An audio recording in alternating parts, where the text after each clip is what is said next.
नमस्कार, clean news UP में आपका बहुत बहुत स्वागत है। चलिए देखते हैं शाम तक की 10 फटाफट बड़ी खबरों को।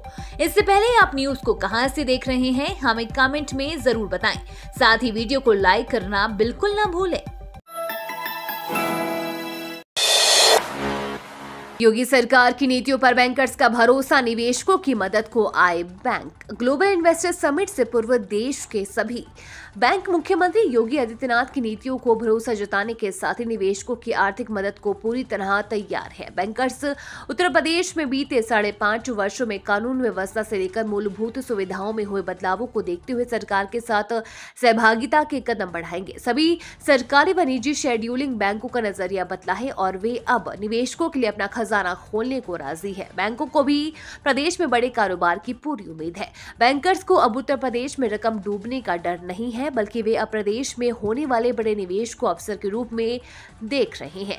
कोटक महिंद्रा बैंक के सीईओ उदय कोटक के अनुसार योगी आदित्यनाथ के नेतृत्व में उत्तर प्रदेश में जो स्थायित्व आया है, उससे निवेशकों के साथ साथ बैंकर्स का भी भरोसा व विश्वास मजबूत हुआ है।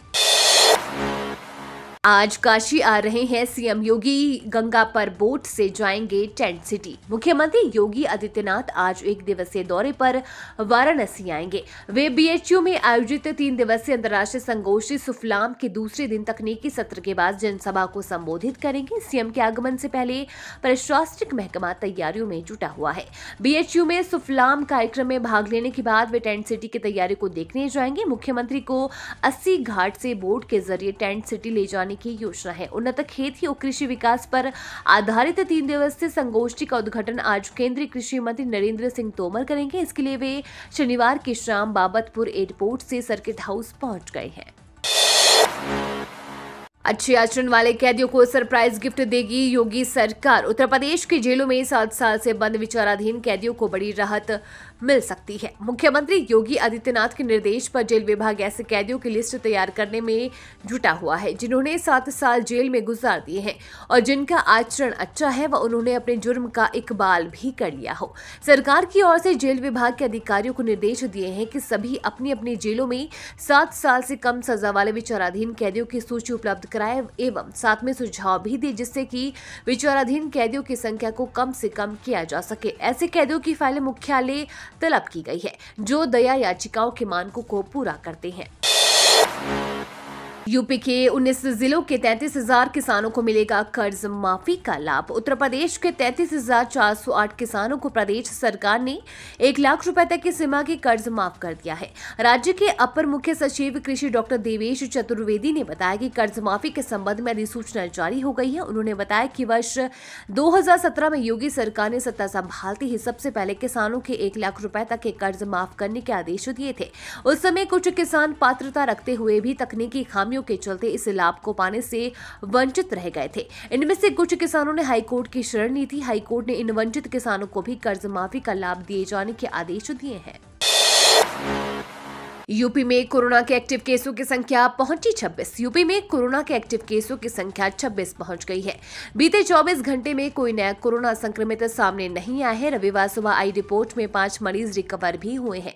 इस दौरान 60,153 सैंपल की जांच हुई है। इससे पहले 4 नए कोरोना संक्रमित मरीज मिले हैं। प्रदेश भर में 22 मरीज होम आइसोलेशन में है। यूपी में फिलहाल सबसे ज्यादा मामले गौतम बुद्ध नगर में है। यहाँ 6 एक्टिव केस है। इसके अलावा अम्बेडकर नगर और प्रयागराज में 3 एक्टिव केस है। राहत की बात यह है कि 58 जिलों में कोई भी एक्टिव केस नहीं है। सीएम योगी बोले, कोई भी सड़क पर सोता ना मिले। पहाड़ों पर हो रही बर्फबारी से यूपी में पारा शून्य पर जाने के लिए बेचैन है। शनिवार रविवार की रात प्रदेश में कानपुर और सोनभद्र का चुर्क सबसे ठंडा रहा। यहाँ पारा 2 डिग्री पहुंच गया। आंचलिक मौसम विज्ञान केंद्र ने आज मौसम के रेड अलर्ट जारी किया है। ठंड का प्रकोप और कोहरे के कारण प्रदेश के जनजीवन अस्त व्यस्त हो चुका है। मौसम विभाग के अनुसार प्रदेश के पश्चिमी और पूर्वी जिलों में अधिक घना कोहरा पड़ेगा। पूरे प्रदेश में शीतलहर चलने से कोल्ड डे कंडीशन जैसी स्थिति होगी। वहीं सीएम योगी ने निर्देश दिया है कि प्रदेश के सभी जिलाधिकारी स्वयं रैन बसेरों की व्यवस्था का औचक निरीक्षण करें। इसके बाद से अफसर नजर रखे हुए हैं कि ठंड में कोई भी व्यक्ति सड़क पर सोता ना नजर आए।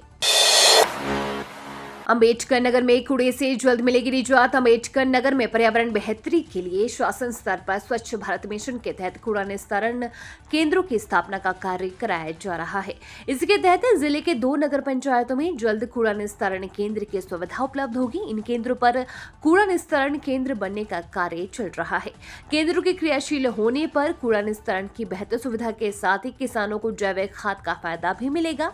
प्रत्येक निस्तारण केंद्र की स्थापना पर सवा करोड़ का खर्च आएगा। इल्तिफातगंज नगर पंचायत में कूड़ा निस्तारण केंद्र न होने से कूड़ा रखने की बड़ी समस्या होती है। अक्सर कूड़ा सड़क किनारे फेंक दिया जाता है।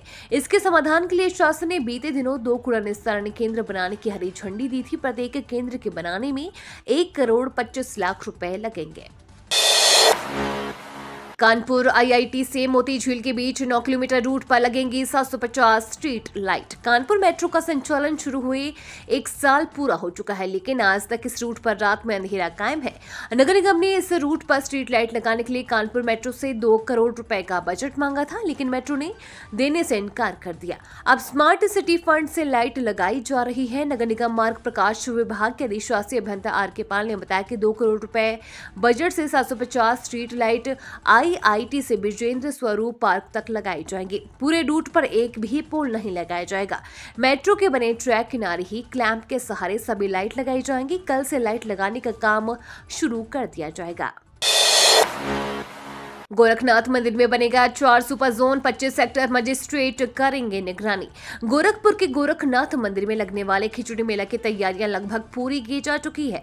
बीते साल गोरखनाथ मंदिर पर हमले के बाद इस बार यहां की सुरक्षा व्यवस्था और भी खास होगी। इसके लिए मुख्यालय स्तर पर खिचड़ी मेला की सुरक्षा का खाका तैयार कर लिया गया है।